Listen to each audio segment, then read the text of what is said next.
परम पूज्य श्री प्रेमानंद जी महाराज, वो रोज सोहनी सेवा करते थे, झाड़ू लगाते थे पूरे वृंदावन में। यत्र तत्र जहां उनका मन करता था उसी कॉलोनी का आज पूरी सफाई करते। सुबह 4 बजे से उनका यही भजन था, यही संध्या थी, यही नाम जप था। सोहनी लेते और लेकर के बुहारते पूरे मार्ग को। और हमारी आपकी तरह नहीं जोर जोर से, नहीं, धीमे धीमे। उनके मन में यह भाव था कि वृंदावन श्री प्रिया प्रियतम का ही स्वरूप है, इनके प्रति मैं रोष नहीं करूंगा, धीमे धीमे। और जब बुहारते थे तो अपने नेत्रों से ध्यान पूर्वक ब्रज की रज को देखते थे। कहीं कोई चिन्ह दिख जाए, कहीं किशोरी जी के चरण रज दिख जाए, कहीं ठाकुर जी के चरण दिख जाए। करते करते जब वर्षों बीत गए तो किशोरी जी के मन में भाव आया, हम नित्य रास के लिए वृंदावन में जाते हैं और पूरे वृंदावन को सुव्यवस्थित ये महात्मा करके रखते हैं, और इनकी एक ही अभिलाषा है कि हमारे चरण चिन्ह इनको दिख जाएं। एक दिन किशोरी जी ने उनको अपने चरण चिन्ह का दर्शन कराया। वो चरण चिन्ह देख करके उनके मन में विश्वास हो गया कि हे श्यामा जो चरण चिन्ह है इसका मतलब चरण भी है, और चरण है तो मतलब आप भी हो। जब चरण चिन्ह तक ले ही आई हो तो आप अपने दर्शन भी करा दो। अब अगली उनकी स्थिति हो गई कि अब चरण चिन्ह नहीं, अब तो प्रत्यक्ष किशोरी जी को देखना है। लेकिन हमारे ब्रज की एक परंपरा है कि जब तक किशोरी जी की सखियां अनुमति नहीं देंगी ना, तब तक किशोरी जी के दर्शन नहीं हो सकते। इसलिए ललिता जी को मनाओ, विशाखा जी को मनाओ, यमुना जी को मनाओ, गोपेश्वर महादेव को मनाओ। सखियां जब रीझ जाएंगी तब किशोरी जी से मिलना होगा। वृंदावन रस अलग है। अभी हम 15 तारीख से जो कथा करने वाले हैं वो वृंदावन रस के ही ऊपर है। 15 से लेकर के 18 अप्रैल तक गांधी धाम कच्छ गुजरात में, जहां पर वृंदावन रसामृत पद लिखा गया, वहां उस कथा को आप लाइव सुनना। उसमें वृंदावन रस की ज्यादा चर्चा करेंगे। तो जब तक ललिता विशाखा आदि सखियां अनुमति नहीं देती तब तक किशोरी जी के दर्शन नहीं होते। लेकिन किशोरी जी तो चाहती हैं कि उनको दर्शन दें। तो एक दिन किशोरी जी ने रास करते करते अपना नूपुर वहीं छोड़ दिया, और नूपुर छोड़ करके किशोरी जी निकुंज में चली गई।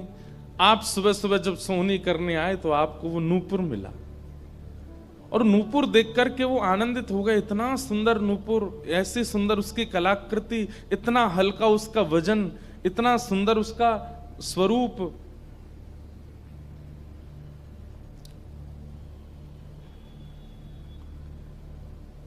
आपके मन में भाव आया कि कोई बड़े घर की लाली होगी, उसका रह गया होगा, मैं रख लेता हूं, कभी कोई मिलेगा मांगने आएगा कि भाई हमारा नूपुर दो तो मैं दे दूंगा। आपने वो नूपुर अपने पास रख लिया। नूपुर से दर्शन किशोरी जी ने कईयों को कराए। इसलिए वृंदावन में जब चला कीजिए ना, बहुत ध्यानपूर्वक देखते हुए पृथ्वी को चला कीजिए, क्या पता क्या मिल जाए।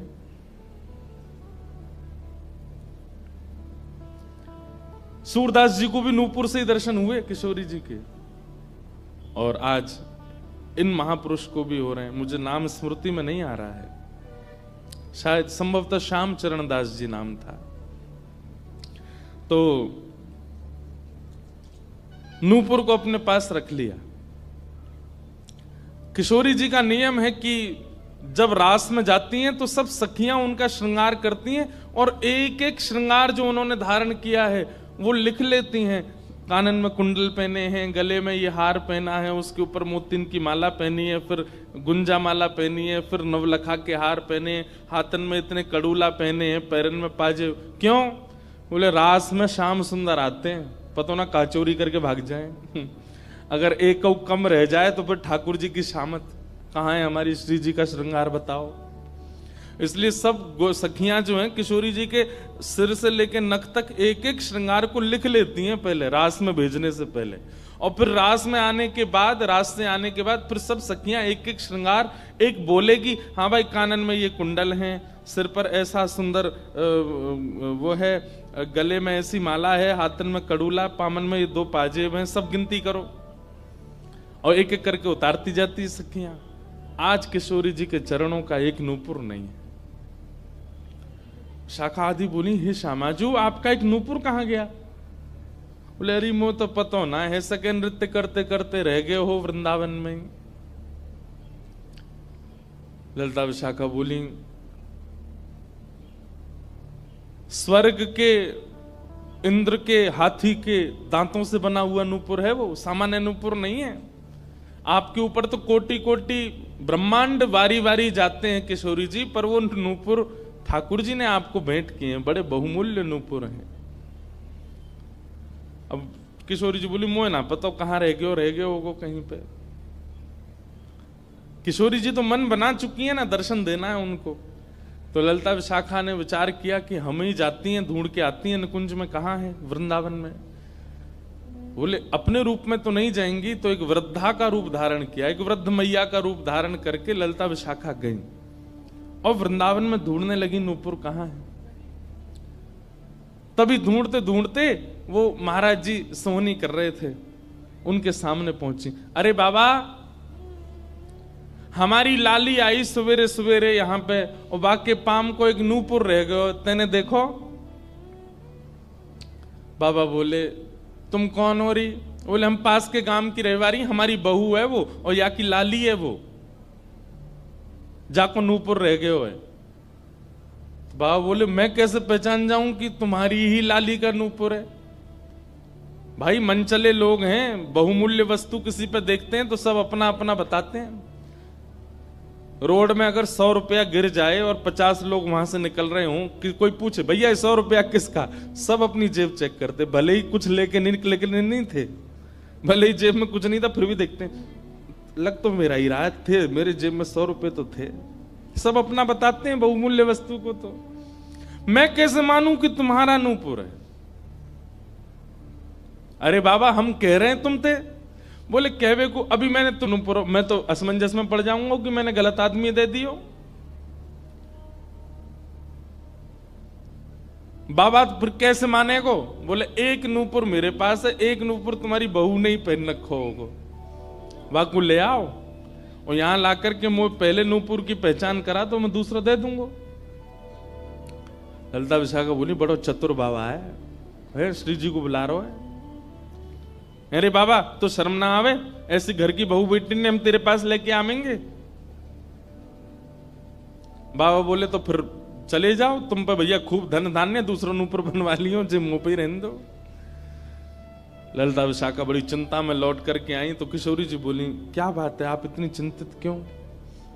बोले एक बाबा है, बाने आपको नूपुर धल लियो, यूं कह रहा है कि पहले जिनके पास एक नूपुर है उनको लेके आओ तब दूसरा दूंगो। तो श्री जी बोली इसमें क्या देर है, फिर ले चलो, चलते हैं ना।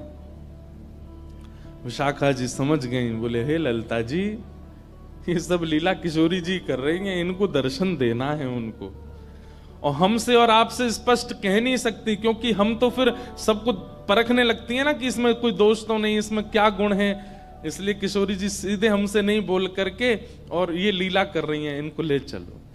और किशोरी जी आई वृंदावन और महात्मा बैठे सोहनी कर रहे थे, और सामने से जैसे ही किशोरी जी को आते हुए देखा, बाबा ले हमारी बहू आ गई, अब नूपुर दे दे, देख या को नूपुर भी वैसा ही है।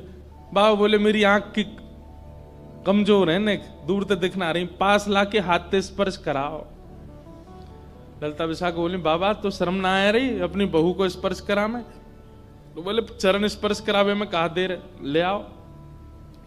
किशोरी जी समीप गई, जैसी चरण स्पर्श किए अपने हाथों से नूपुर पहना करके लिपट गए चरणों से। हे किशोरी जी, हे श्यामाजू, अब कृपा करो, मैं जानू ना तो ये दोनों कोई बूढ़ी मैया हैं और ना आप इनकी बहू, आप साक्षात किशोरी और ये ललिता विशाखा हैं, अब मुंह पे कृपा करो। तो किशोरी जी ने उसी नूपुर से उन महात्मा के सिर पर एक चिन्ह बना दिया, अपने नूपुर का ही चिन्ह बना दिया, और कहा बाबा अब जीवन भर ये छाप आपके मस्तक पर ही रहेगी, मेरे नूपुर की छाप। उन महात्मा के मस्तिष्क पर जैसे हमारे तिलक दिखता है, ऐसे प्रत्यक्ष नूपुर की छाप प्रत्यक्ष सबको दिखने लगी। अब ये तो थी उनके ऊपर कृपा, लेकिन इससे क्या हुआ कि वे महात्मा लौट करके जब अपने आश्रम आए तो उनके गुरुजी ने जब उनके माथे पर देखा तो वो बोले, ए तुमने अपने गुरु के द्वारा दिया हुआ चिन्ह बदल दिया? हमने जो तुमको तिलक दिया तुम वो क्यों नहीं लगाते, ये क्या लगाए घूम रहे हो। तो हाथ जोड़ के निवेदन किया, गुरुजी ये कोई तिलक नहीं है, ये कोई चिन्ह नहीं है, ये तो मेरी किशोरी जी ने कृपा करके अपने नूपुर का चिन्ह मुझे दे दिया है। तो गुरुदेव बोले, हाँ तू बहुत बड़ा भक्त है ना, किशोरी जी आकर के तुझको चिन्ह देंगी। कोई माने नहीं, सब बोले जाओ इसको मिटा के आओ और जो मैंने तुमको चिन्ह दिया है वो लगाओ। अब पहले तो उनके हाथ कांपे कि मैं इसको कैसे मिटाऊं, लेकिन गुरु आज्ञा से ऊपर कोई नहीं। देखो ये गुरु निष्ठा होती है। किशोरी जी ने भले ही चिन्ह दिया लेकिन गुरु आज्ञा है तो ठीक है। गए यमुना जल से सुबह से शाम हो गई मिटाते मिटाते, लेकिन वो चिन्ह मिटा नहीं उनसे। शाम को लौट करके आश्रम आए तो गुरुजी बोले, मैंने तुझे सुबह टोका था ना ये चिन्ह मिटा के आ, और तू अभी भी नहीं मिटा रहा। बोले गुरुजी मैंने प्रयास तो बहुत कर लिया लेकिन ये मिट नहीं रहा है। तब भी उनके गुरुजी माने नहीं। अब तो महाराज ये होने लगा कि गुरुजी को इतना क्रोध आ गया कि ये इतना हट कर रहा है कि हमारे द्वारा दिया गया तिलक चिन्ह उसको अस्वीकार करके और ये मनमुखा चिन्ह लगाए घूम रहा है माथे पर। गुरुजी ने सब अपने परिकर के लोगों को बैठा करके पंचायत करी आश्रम में। बोले इसको निकालो, जब हम में श्रद्धा नहीं, हमारे स्वरूप में श्रद्धा नहीं, हमारे तिलक में श्रद्धा नहीं, तो क्यों रहता है यहाँ पे। वो रोते रोते बोले गुरुजी मैं सत्य बोल रहा हूं, ये किशोरी जी ने चिन्ह दिया है और मैं खूब प्रयास कर रहा हूं। नहीं तो आप प्रयास कर लीजिए, ये मिट नहीं रहा है। अच्छा अब हमसे चाहता है कि हम तेरे माथे को छू करके मिटाएं, नहीं माने। तब उन्होंने नेत्र बंद करके किशोरी जी का स्मरण किया, हे श्यामाजू मैं किसी को प्रमाणित ये नहीं करवाना चाहता कि आप मुझे मिली हो, पर मेरे गुरु के चित्त में मेरे प्रति अविश्वास आ रहा है, इसके लिए कोई आप लीला करो। तो भगवान के सखा श्री सुबल जी की ये आराधना करते थे। ये जो महापुरुष थे ये ठाकुर जी के सखा सुबल का चिंतन करते थे कि कभी मैं ठाकुर जी से मिलने का मन हो तो सुबल, जैसे भगवान के सखा है ना, तन सुखा मन सुखा धन सुखा मधुमंगल श्री दामा सुबल, तो ये सुबल का चिंतन करते थे कि सुबल कभी कृपा करेंगे तो मुझे ठाकुर जी से मिला देंगे। ऐसे सखियों का चिंतन करते हैं किशोरी जी के दर्शन करने वाले, और सखाओं का चिंतन करते हैं ठाकुर जी का दर्शन करने वाले। तो ये सुबल का चिंतन करते थे। तो किशोरी जी ने सुबल को बुलाया। सुबल आए, श्यामाजू आज्ञा करो। बोले आपको हमारा एक काम करना है। एक महात्मा पर हमने कृपा करके उसको अपने नूपुर का चिन्ह दिया है और उनके गुरुदेव को विश्वास नहीं हो रहा कि ये चिन्ह हमने दिया है, इसलिए वो आपकी आराधना करते हैं, आपको बहुत बचते हैं। आप जाकर के हमारी तरफ से ये प्रमाण दे दो कि हमने चिन्ह दिया, क्योंकि उस सभा में कई लोग ऐसे हैं जिनको मेरे दर्शन का अधिकार नहीं है और मैं तो जाना चाहती हूं पर ये ललिता विशाखा मुझे जाने नहीं देंगी, इसलिए आप जाकर के वहां प्रमाणित कर दो कि ये चिन्ह मैंने दिया है। तब भगवान के सखा सुबल साक्षात उस आश्रम में प्रकट हो गए और प्रकट होकर के जैसे देखा दिव्य देह, दिव्य तनु, दिव्य तेज निकल रहा है, सबने प्रणाम किया। बोले कि ये आपका परिचय। बोले मैं भगवान का सखा सुबल हूं। देख करके सबने बोले आप कैसे आए। बोले हे गुरुदेव आप अपने शिष्य पर इतने रोष कर रहे हो, ये चिन्ह ये किशोरी जी ने ही इनके माथे पर पधराया है, आप इनके ऊपर नाराज मत हो। अब सुबल प्रमाणित करके चले गए। अब क्या हुआ, गुरु जी को आत्मग्लानि होने लगी। बोले मैं गुरु हूं और मेरे चेला को ठाकुर जी मिल गए, श्री जी मिल गई और मुझे विश्वास नहीं हुआ। तब गुरु जी ने अपने गुरुजनों को, अपने श्रेष्ठ जनों से जाकर के कहा कि मुझसे अपराध बना है। ठीक है, गुरु शिष्य के ऊपर क्रोध कर सकता है, उसका कोई दंड नहीं होता, पर किशोरी जी के द्वारा कृपा की गई, मैंने उस पर प्रश्न चिन्ह उठा दिया, इसका तो मुझे दंड मिलना चाहिए। तब सब रसिक जनों ने विचार किया। बोले इसका क्या दंड दें। तो बोले आप एक काम कीजिए कि दंडोत्सव कीजिए। दंडोत्सव। बोले दंडोत्सव में क्या करना है। बोले आज तक जितनी तुम्हारे पास जमा पूंजी है सब संतों की, भक्तों की सेवा में लगा करके और आनंद से सुंदर भंडारा करो, सुंदर नाम संकीर्तन करो, सुंदर अपने घर पर एक उत्सव रखो और उसमें जितने महापुरुष आए सबको दंडवत प्रणाम करते करते सबसे क्षमा मांगो और फिर जब सब तुम्हारा धन संपत्ति अब तक जितनी कमाई वो सब संतों की सेवा में लग जाए, फिर उन संतों से कृपा प्रसादी मांगो कि आप सब मुझे क्षमा कर दो। इस प्रकार से दंडोत्सव करो।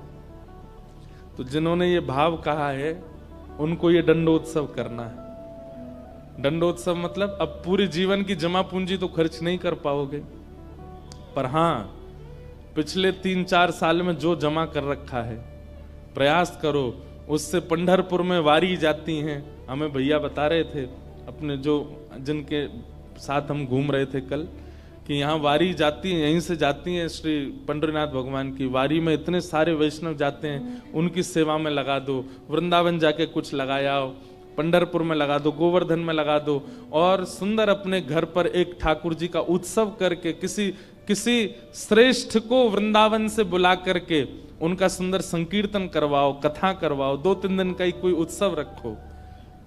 इस प्रकार से अपनी वो जमा पूंजी संत वैष्णवों की सेवा में खर्च करके भंडारा करा के जितनों से मिलो सबसे क्षमा मांगो।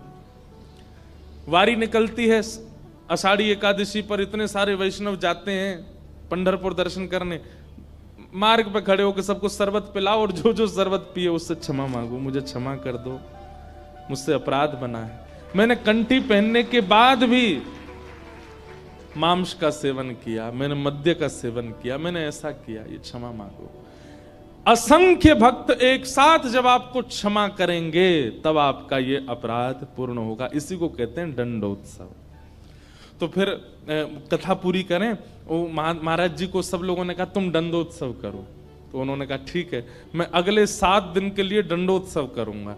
ब्रज में जितने भी संत आवेंगे ब्रज की सीमा पर खड़े होकर के सबको माला पहना करके सबको सत्कार के साथ लाया जाए। आश्रम में उनकी रहने की सुंदर व्यवस्था, प्रसाद की व्यवस्था, और नाम संकीर्तन अखंड चले 24 घंटा 7 दिन तक, और खूब भंडारा चले, और जितने महापुरुष आए सबसे क्षमा मांगनी।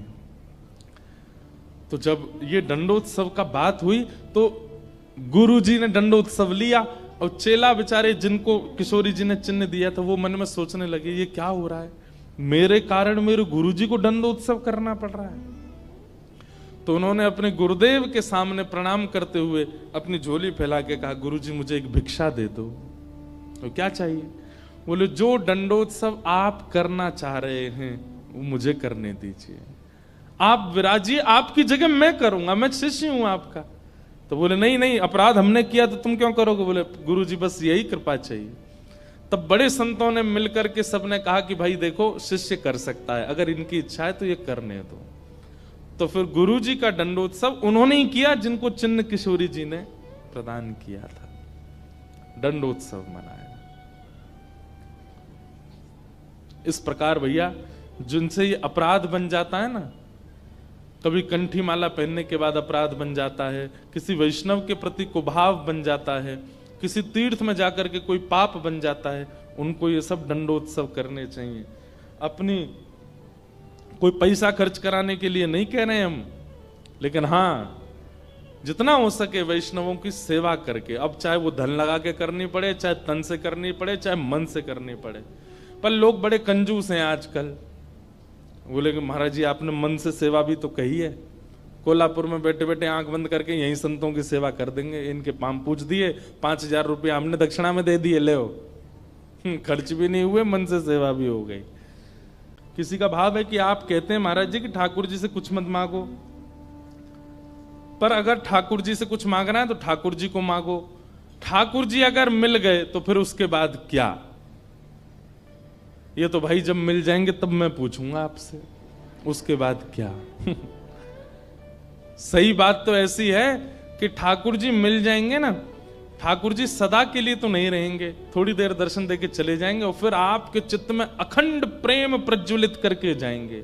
अनंत प्रेम के रस में आप डूबने लगोगे, जिसको देखोगे उसी के प्रति प्रेम उत्पन्न होने लगेगा, उसी के प्रति श्रद्धा भाव, उसी में ही वैष्णव दर्शन होने लगेगा। छके रहोगे सदा कृष्ण प्रेम में, जैसे मीरा बाई।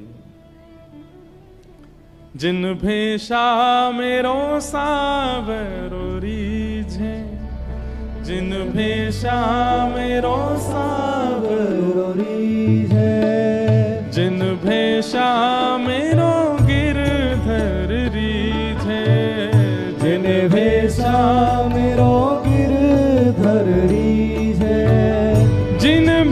निर्वेशा प्यारो विठ्ठल रीझे, निर्वेशा प्यारो विठ्ठल रीझे, सोही भेष धरूंगी हो मैं तो सोही भेष धरूंगी। अरे हाँ मैं तो सोही भेष धरूंगी हो मैं तो सोही भेष धरूंगी। अरे हाँ मैं बैरागन होऊंगी, मैं बैरागन होऊंगी। ओ बाला मैं बैरागन हूँगी, मैं बैरागन होऊंगी, मैं बैरागन होऊंगी। ओ प्राण हमारा वहाँ बसत है, प्राण हमारा वहाँ बसत है, प्राण हमारा वहाँ बसत है, प्राण हमारा वहाँ बसत है। ओ यहाँ तो खाली को, यहाँ तो खाली को, हाँ यहाँ तो खाली को, यहाँ तो खाली को। ओ मात पिता परिवार सोई है, मात पिता परिवार सोई है, मात पिता परिवार सोई है, मात पिता परिवार सोई है। ओ कहिए तिनका तो भला कहिए तिनका तो, हाँ भला कहिए तिनका तो, भला कहिए तिनका तो। अरे हाँ मैं बैरागन हूँगी, मैं बैरागन होऊंगी, मैं बैरागन होऊंगी, मैं बैरागन। भाव भाव से ओ बाला मैं बैरागन हूँगी, मैं बैरागन हूँगी, मैं बैरागन हाँ हूँगी, मैं बैरागन होऊंगी, मैं बैरागन ओ हूँगी, मैं बैरागन होऊंगी, मैं बैरागन होऊंगी। ऐसे प्रेम में छक जाएंगे। जैसे किसी प्यासे को पानी पिला दिया जाता है तो क्या उसको दोबारा प्यास नहीं लगती? लगती है।